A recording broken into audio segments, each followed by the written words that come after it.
Next part है धारा का चुंबकीय प्रभाव। धारा का चुंबकीय प्रभाव कहलाता है जब किसी चालक तार में विद्युत धारा बहती है, प्रवाहित जिसे चालक तार है, इस चालक तार में धारा बहती है तो इस चालक तार के चारों ओर चुंबकीय क्षेत्र उत्पन्न होता है। इसे हम धारा का चुंबकीय प्रभाव कहते हैं। माने जब किसी चालक तार में विद्युत धारा बहती है तो उस चालक तार के चारों ओर चुंबकीय क्षेत्र उत्पन्न होता है। इसे धारा का चुंबकीय प्रभाव कहते हैं। तो जब किसी चालक तार में विद्युत धारा प्रवाहित होती है तो उसके चारों ओर चुंबकीय क्षेत्र उत्पन्न होता है। इसे धारा का चुंबकीय प्रभाव कहते हैं। ये टॉपिक है, पार्ट है, नेक्स्ट लेसन है। अब आता है चुंबकीय क्षेत्र किसे कहते हैं। किसी चुंबक के चारों ओर का वह क्षेत्र जहां पर चुंबकीय सुई लाने पर वह विक्षेपित होती है, चुंबकीय क्षेत्र कहते हैं। इसे बी से प्रदर्शित करते हैं।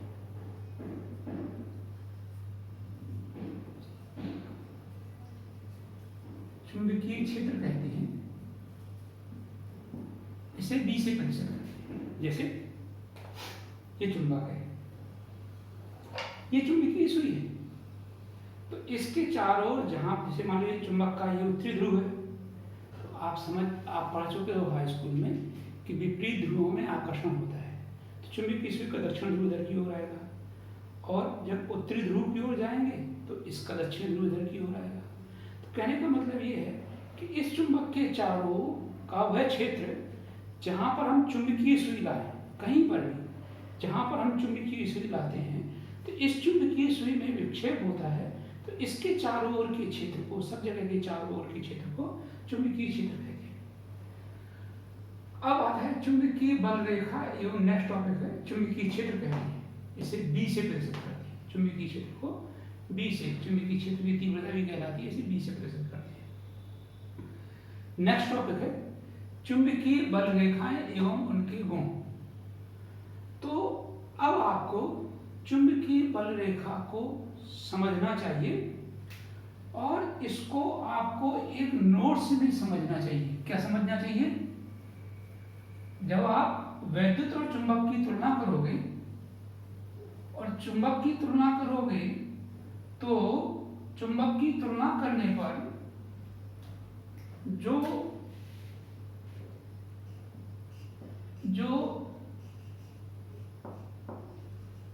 n ध्रुव है वो धन आवेश की भांति, ध्यान रखिए, धनावेश की भांति, धनावेश नहीं, धनावेश की भांति, और s ध्रुव ऋण आवेश की भांति कार्य करता है।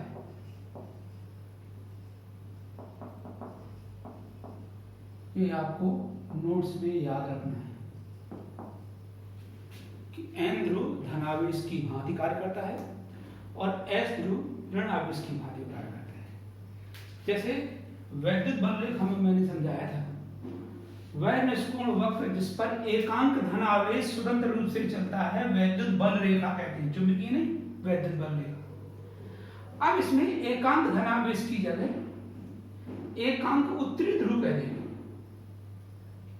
फिर दोबारा ध्यान समझिए, चुंबक जिसे हम वैद्युत बल रेखा कहते हैं, जैसे मैंने तुम्हें पढ़ाया वैद्युत बल रेखा पहली पाठों में कि वैद्युत बल रेखा वह निष्कोण वक्र है, निष्कोण माने बिना कोण का, वह निष्कोण वक्र है जिस पर एकांक धनावेश चलता है, स्वतंत्र रूप से चलता है।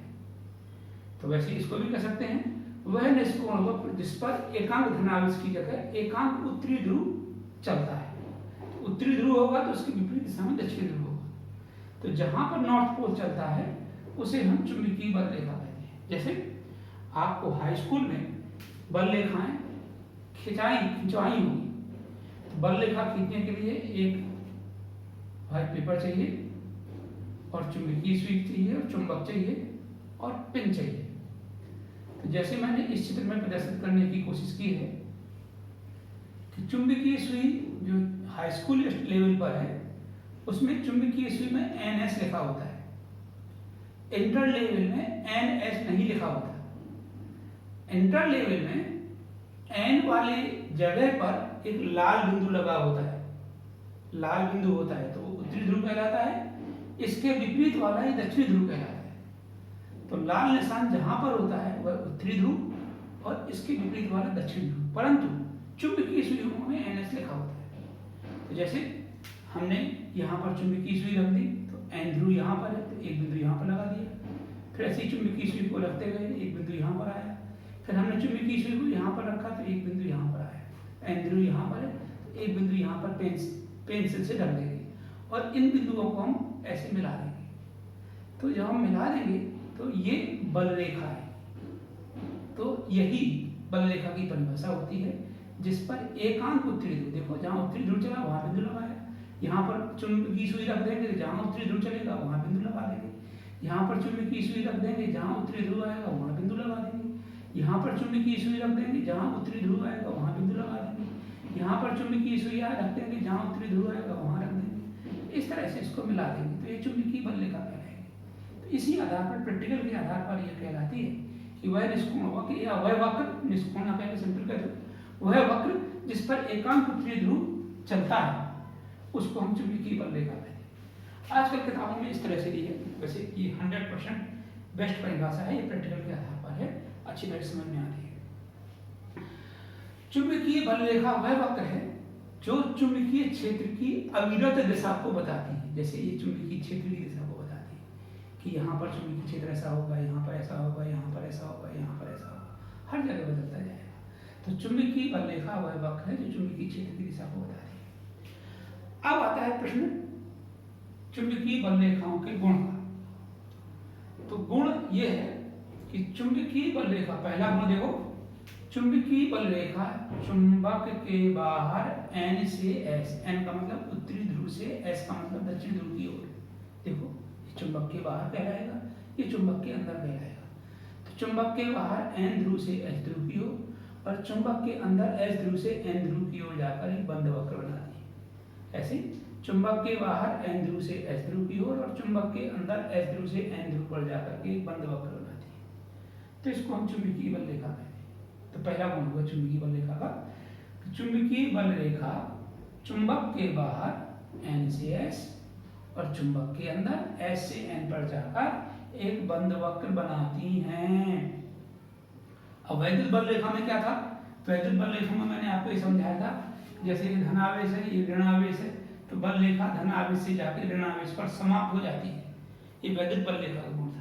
तो इसमें समाप्त नहीं होती है, ये चुंबक के बाहर N से S और अंदर S से N पर जाकर एक बंद वक्र बनाती है। दूसरा गुण, चुंबकीय बल रेखा के किसी बिंदु पर खींची गई स्पर्श रेखा चुंबकीय क्षेत्र की दिशा को बताती है। जैसे इस बिंदु पर आप स्पर्श रेखा खींच दीजिए, इस बिंदु पर यहाँ पर ऐसे, तो यहाँ पर ये चुंबकीय क्षेत्र की दिशा हो जाएगी।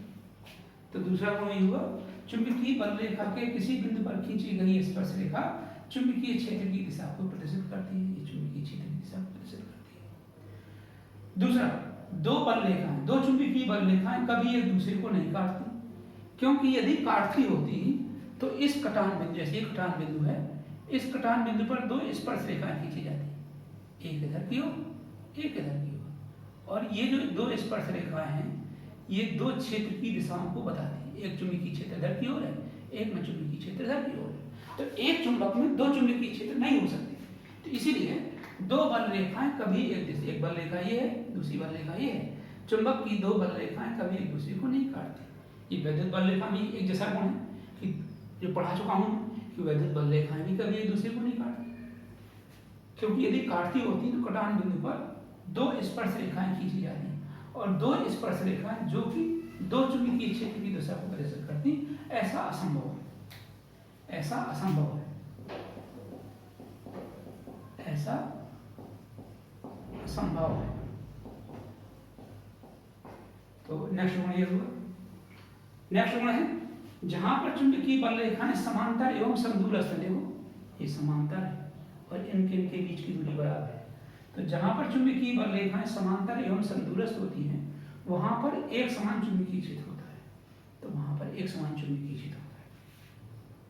नेक्स्ट, चुंबकीय बल रेखाएं ध्रुवों पर सघन होती है। देखिए यहाँ पर ये ध्रुव है, चाहे N ध्रुव हो या S ध्रुव हो, तो चुंबकीय बल रेखाएं यहाँ पर सघन होती हैं और यहाँ पर विरल होती है, यहाँ हर जगह। तो जहाँ पर सघन होगी वहाँ चुंबकीय क्षेत्र प्रबल होगा, जहाँ विरल होगी, विरल का मतलब कम मात्रा में हो, कम संख्या में होगी, वहाँ चुंबकीय क्षेत्र दुर्बल होगा।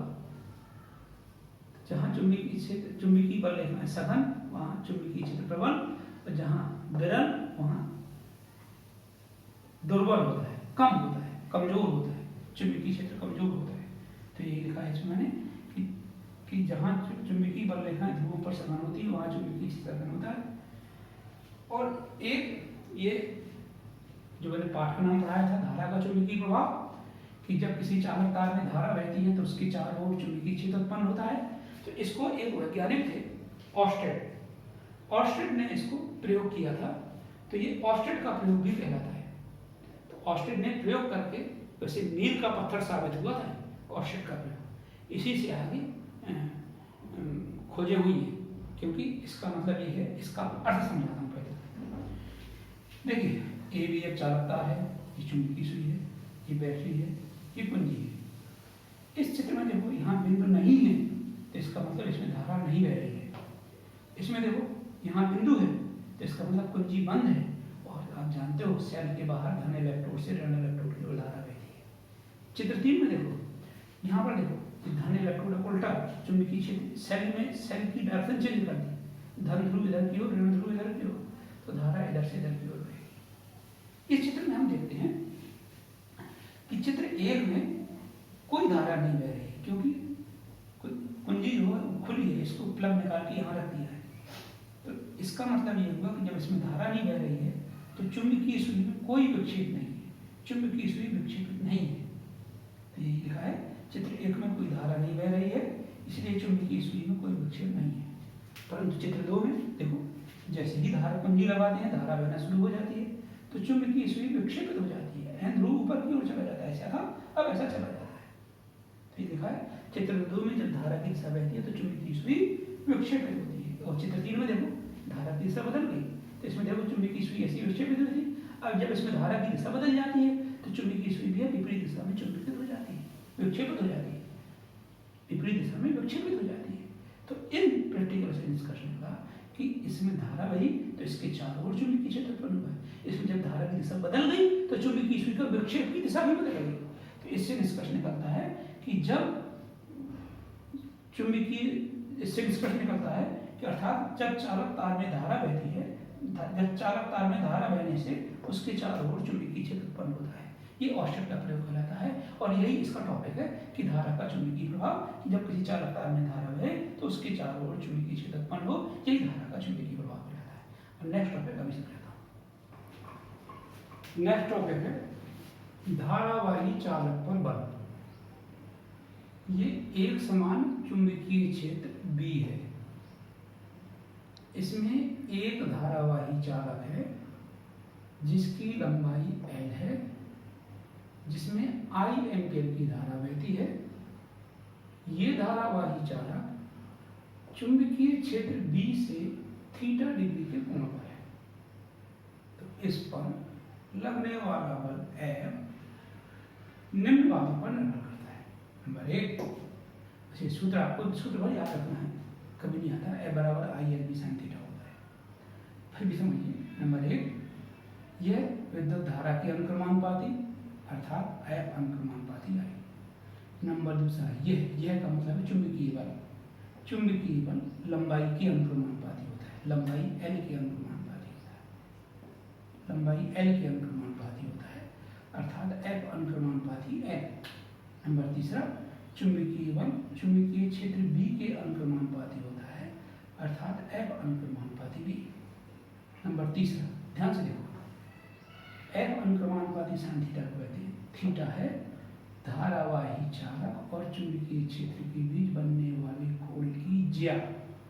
तो इसको कहेंगे चुंबकीय बल धारावाही चालक और चुंबकीय क्षेत्र के बीच बने कोण थीटा की ज्या, ज्या माने sin थीटा के अनुक्रमानुपाती होता है।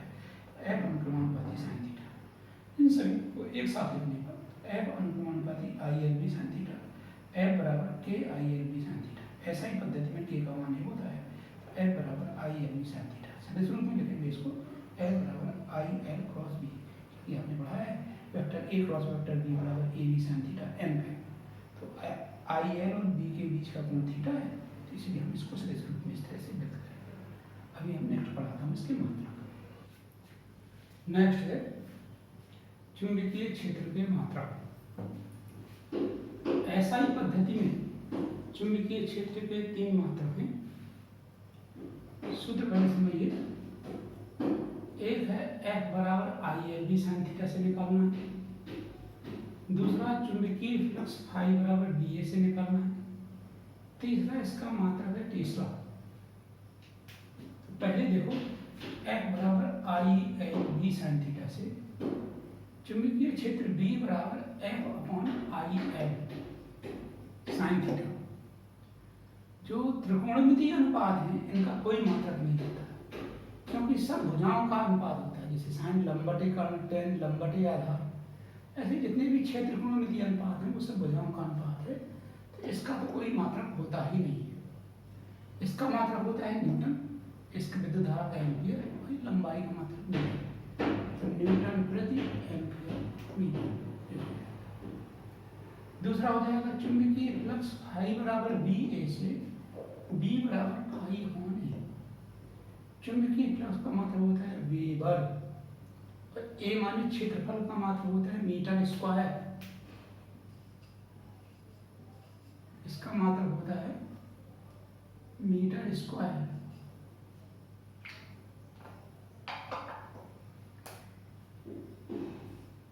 मीटर स्क्वायर वेबर को W capital W small v capital W small v weber प्रति मीटर स्क्वायर। तीसरा है टेस्ला, वैज्ञानिक के नाम के आधार पर। सीजीएस पद्धति में जो मात्रक है वो वैज्ञानिक के नाम के आधार पर है गॉस। इनमें संबंध होता है क्योंकि ये न्यूमेरिकल नहीं कि न्यूमेरिकल आता है, सिर्फ चेंज करने के लिए दिक्कत होती है कि गॉस में चुंबकीय क्षेत्र का मान दिया होता है तो उसको ऐसा ही पद्धति में कन्वर्ट करना होता है, बाकी सब बहुत आसान होता है। तो ये है 1 न्यूटन प्रति एम्पियर मीटर बराबर 1 वेबर प्रति मीटर स्क्वायर बराबर 1 टेस्ला बराबर 10⁴ गॉस। गॉस को हम घी से लिखते हैं। विमा आप घर में निकालोगे, एफ की विमा बटे आई की विमा इंटू एल की विमा, इसकी तो कोई विमा होती ही नहीं। अब आती है चुंबकीय क्षेत्र की दिशा ज्ञात करने के लिए। तो चुंबकीय क्षेत्र की दिशा ज्ञात करने के लिए हम 2 नियम, ये आपने स्कूल में पढ़ा है। फ्लेमिंग के बाएं हाथ का नियम। फ्लेमिंग के बाएं हाथ के नियम के अनुसार, हथेली मत कहिएगा, हथेली में हथेली खुला रखते हैं। फ्लेमिंग के बाएं हाथ का नियम अंगूठा, तर्जनी और माध्यिका को परस्पर लंबवत रखते हैं। तो माध्यिका धारा की दिशा को और जो तर्जनी है ये चुंबकीय क्षेत्र की दिशा को और अंगूठा बल की दिशा को बताता है। इस तरह से ये धारा की दिशा को, ये चुंबकीय क्षेत्र की दिशा को, ये बल की दिशा को। तो ये बाएं हाथ है, तो बाएं हाथ में हम इस तरह से रखते हैं। अंगूठा, तर्जनी और माध्यिका परस्पर लंबवत रखी जाती हैं। ये विद्युत धारा की दिशा को, ये चुंबकीय क्षेत्र की दिशा को, ये लगने वाले बल की दिशा को बताती है। दूसरा है फ्लेमिंग के दाएं हाथ का नियम। दाएं हाथ के नियम में दाहिने हाथ इस तरह से फैलाते हैं कि चारों अंगुलियां और अंगूठा परस्पर लंबवत रहे। तो अंगुलियां जो होती हैं वो चुंबकीय क्षेत्र की दिशा को, अंगूठा धारा की दिशा को और हथेली के धक्का देने की दिशा। जैसे यहाँ पर हम ऐसे धक्का देंगे तो बल की दिशा अंदर की ओर होगी, यदि ऐसी कोई धारा बह रही है तो बाहर की ओर होगी। तो इसका मतलब ये होगा कि हथेली के जो धक्का देने की दिशा है ये बल की दिशा को प्रदर्शित करती है। अब यदि आप दोनों एक ही चीज हैं, दोनों को एक करके तुलना करके समझो। जैसे ये धारा की दिशा तो ये धारा की दिशा, ये चुंबकीय क्षेत्र की दिशा तो ये चुंबकीय क्षेत्र की दिशा, ये बल की दिशा तो इसमें धक्का देने की दिशा बल की दिशा होती है। तो ये और ये दोनों एक ही चीज हैं, आपको याद रखना है। अक्सर बच्चे दाएं हाथ राइट हैंडेड ज़्यादा होते हैं तो दाएं हाथ का नियम ज़्यादा याद फॉलो करते हैं। आप कोई भी याद कीजिए, दोनों एक ही चीज़ है। नेक्स्ट है बायो सावर्ट का नियम। तो जो बायो सावर्ट का नियम है ये भी है, धारावाही चालक तार के कारण किसी बिंदु पर चुंबकीय क्षेत्र, तो ये टेढ़े मेढ़े धारावाही चालक है। जिसमें I एम्पियर की धारा बह रही है, इसकी अल्पांश लंबाई ये दी है, ये अल्पांश लंबाई यहाँ से लेकर के यहाँ तक, ये अल्पांश लंबाई डी है, ये अल्पांश लंबाई डी है, ये अल्पांश लंबाई डी है, इसमें I एम्पियर की धारा बहती है। इससे स्मॉल r दूरी पर एक बिंदु P है जिस पर चुंबकीय क्षेत्र ज्ञात करना है। ये जो थीटा है, ये जो थीटा है, ये जो थीटा है,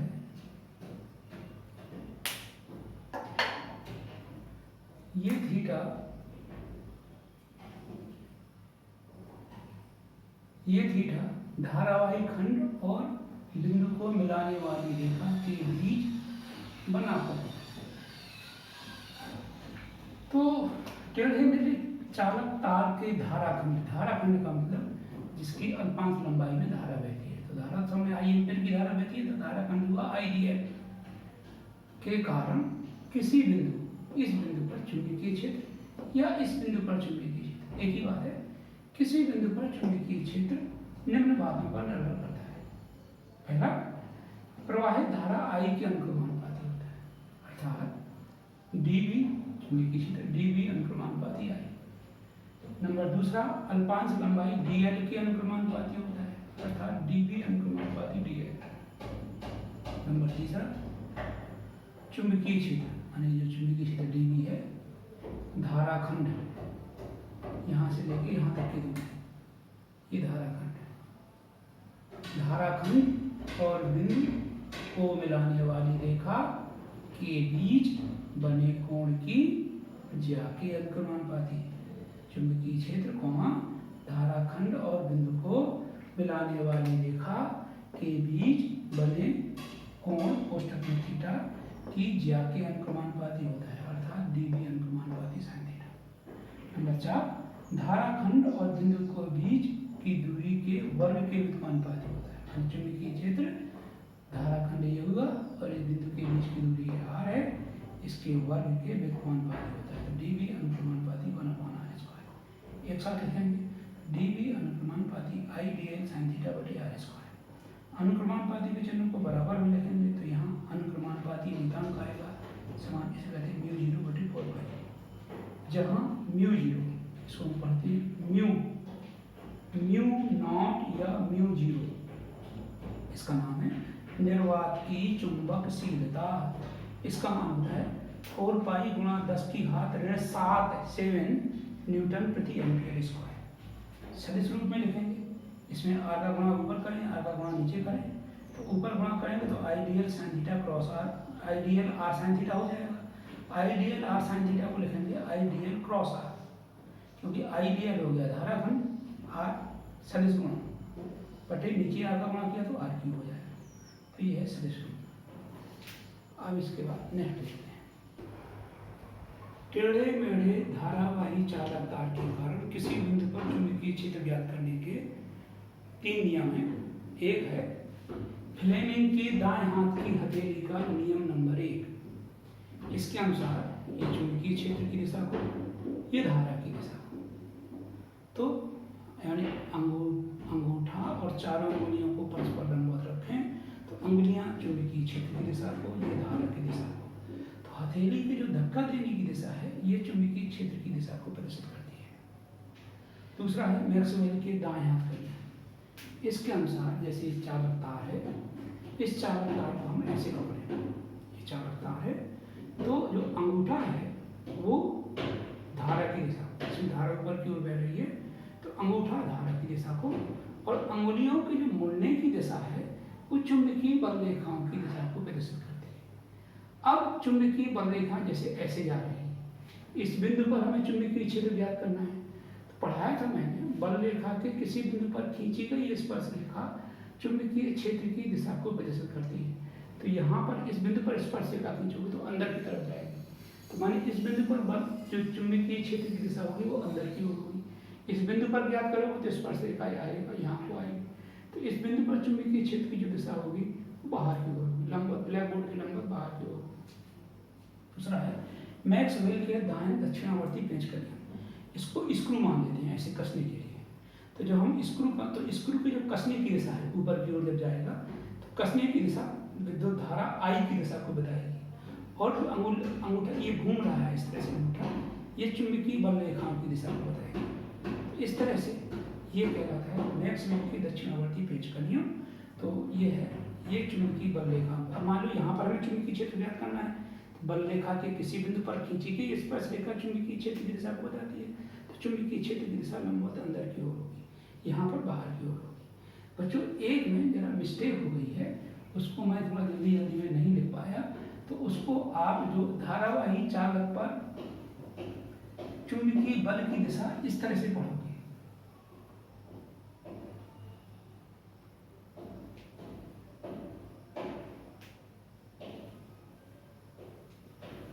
जो दूसरा नियम मैंने पढ़ाया था,